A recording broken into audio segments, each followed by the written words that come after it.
Fact of World. New Mexico. Under a sky of azure, where balmy breezes blow, kissed by the golden sunshine, is Nuevo Mexico, home of the Montezuma, with fiery heart aglow, state of the deeds historic. Энэ бол New Mexico. Америкийн нэгдсэн улсын баруун үндэстэлд орших 2.1 сая хүн амтай мужи. Монголоос арай 100 хүнтэй. Цөл, өндөр уус, өргөн удам талтай нутаг.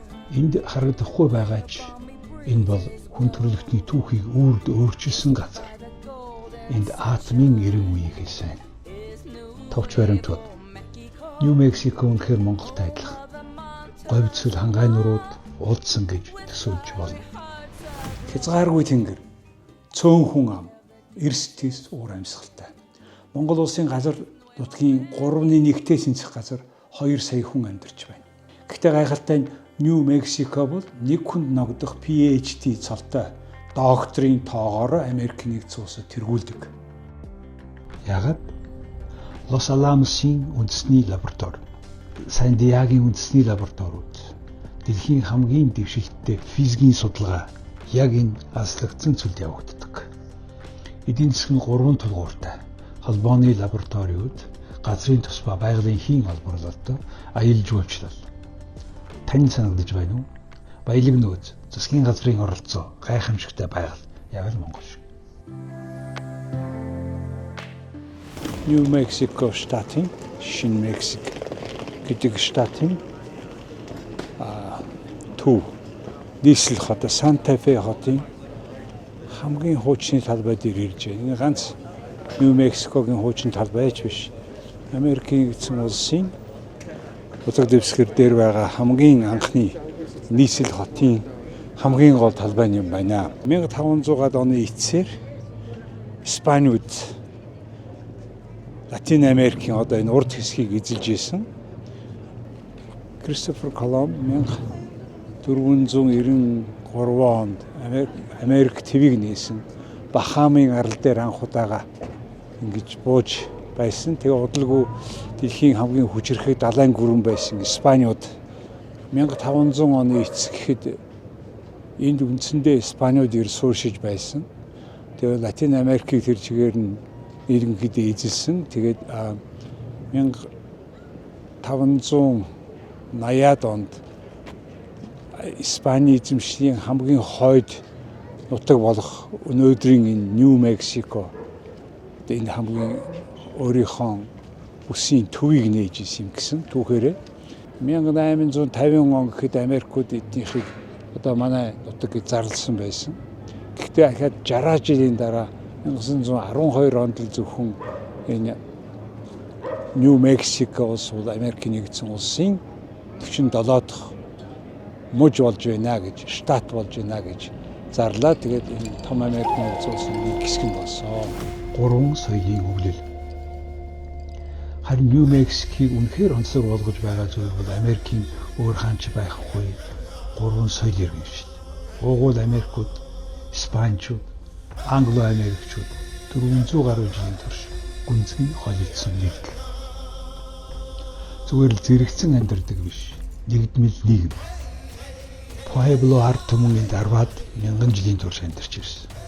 Испаничууд Колумбийн нээлтээс хойш 100 жилийн дараа буюу зүүн эргийн пилигрим цагаачтаас ч өмнө буюу 1598 онд энд ирсэн.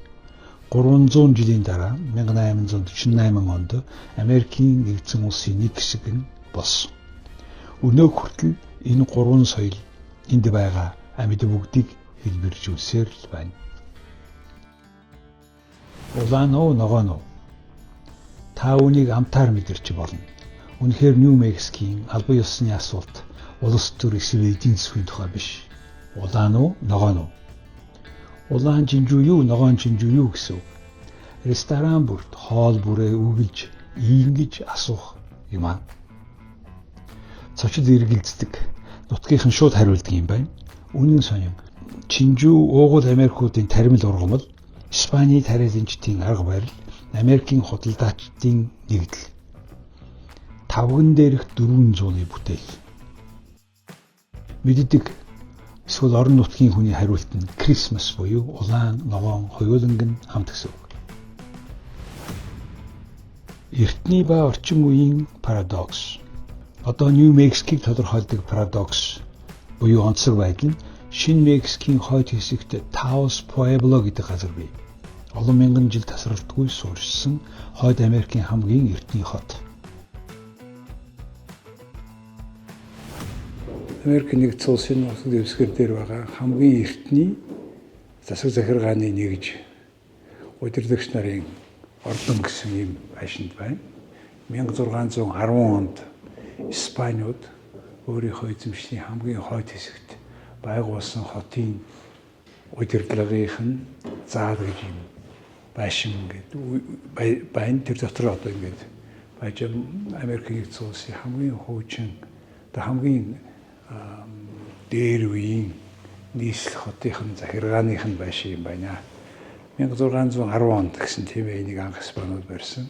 Тэгээд дараа нь 1912 онд энэ Нью Мексико Америкийн нэгдсэн улсын 47 дахь штат болсны дараа энийг Нью Мексико штатын одоо Санта Фе хотыг нийслэл гэж хэлээд нийслэл дотор байгаа одоо удирдлагынх нь буюу одоо Capitol гэж ярьдаг бүх Америкийн штатуудын удирдлагынх нь байшин тэр байшинд бид одоо зогсож байгаа юм байна.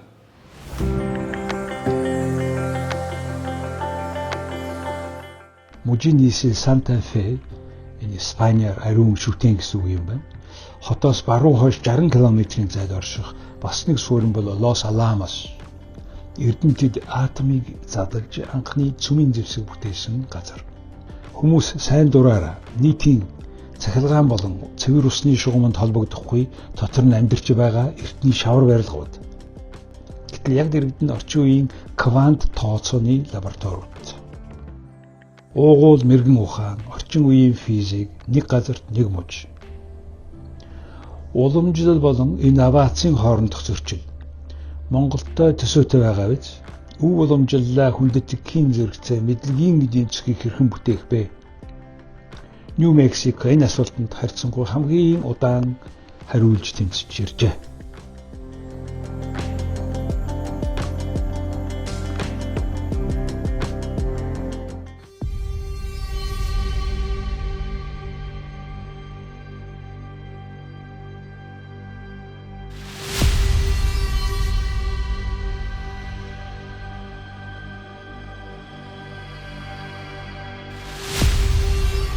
Оппенхаймер.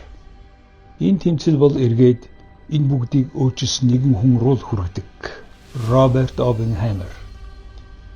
1943 онд Америкийн нэгдсэн улсын засгийн газар атомын бөмбөг хийх Манхэттен төслийг хэрэгжүүлэх нууц газар хайсаар эцэст нь өндөр уулын хавтгайд орших зөвхөн шорон замаар хүрдэг хөвгүүдийн сургуулийн ойролцоо Лос Аламосыг сонгосон ажээ. Оппенхаймер гайхалтай физикч дэлхийн хамгийн агуу эрдэмтдийг энэ алсад тусгаарлагдсан цөлд авчирсан. Яагаад? Монголын уулуурхайн төслүүд ихэвчлэн алслагдсан байдагтай адил шалтгаанаар тусгаарлалт нь аюулгүй байдал гэсэн. 2 жилийн турш олон мянган эрдэмтэд бүрэн нууцлалд ажилласан. 1945 оны 7 дугаар сарын 16-ны өглөө 5 цаг 29 минутанд тэд анхны атомын бомбыг Нью Мексикийн цөлд дэлбэлжээ. Үүнийг бас Тринитигийн туршилт гэж бас нэрлэдэг. Оппенхаймер дэлбэрэлтийг хараад Хиндүү судраас иш татан би одоо өхөл ертөнцийг устгагч боллоо гэжээ. 3-7 хоногийн дараа атомын бомбуудыг Японы Хирошима ба Нагасаки хотууд дээр хаяж улмаар дэлхийн 2 дугаар дайныг дуусгасан юм а. Ийхүү хүн төрлөختний цөмийн 90 үе Нью Мексикийн цөлд төржээ.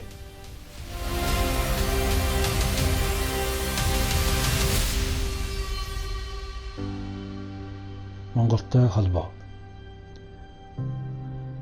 Нью Мексико Монголтой ямар холбоотой вэ? Хоёулаа цөөн хүн амтай, баялаг нөөцтэй Нью Мексикод уран газрын тус байгалийн хий байдаг. Монголд зэс нүүрс алт уран бий. Хоёулаагийнх нь эдийн засаг нь олборлолтоос ихээхэн хамааралтай. Хоёуланд нь холбооны засгийн газрын эдийн засгийн оролцоо асар их. Америкийн нэгдсэн улсын засгийн газар Нью Мексикийн газар нутгийн 3/1-ийг нь эзэмшдэг. Монголд төр засаг байгалийн баялагийг голлон хяндаг. Үндэсний баялагийг удирдах төвлөрсөн эрх мэдэн бид энэ бүхнийг сайн мэднэ. Мөн хоёулаа ижил сорилттой тулгардаг. Уугуул соёлоо хадгалахын зэрэгцээ орчин үеийн дэвшлээс хоцрохгүй байх. Уламжил болон технологийн өөрчлөлтийг хэрхэн тэнцвэржүүлэх вэ? Манхэттен төсөөс өнөөгийн квант тооцооллын судалгаа хүртэлх замнал нь заавал далайд гарцтай байх шаардлагагүй гэдгийг Нью Мексико батлав. Алсын хараа, хөрөнгө оруулалт, гайхамшигтай оюун ухаантнуудыг сонгосон төслүүдээр ажиллуулах зорилготой байх хэрэгтэй. Монголд сургамж болох уу? Магадгүй. Наазах нь алслагдсан гэдэг нь хинч хэрэггүй гэсэн үг биш гэдгийг нотлогоо юм аа.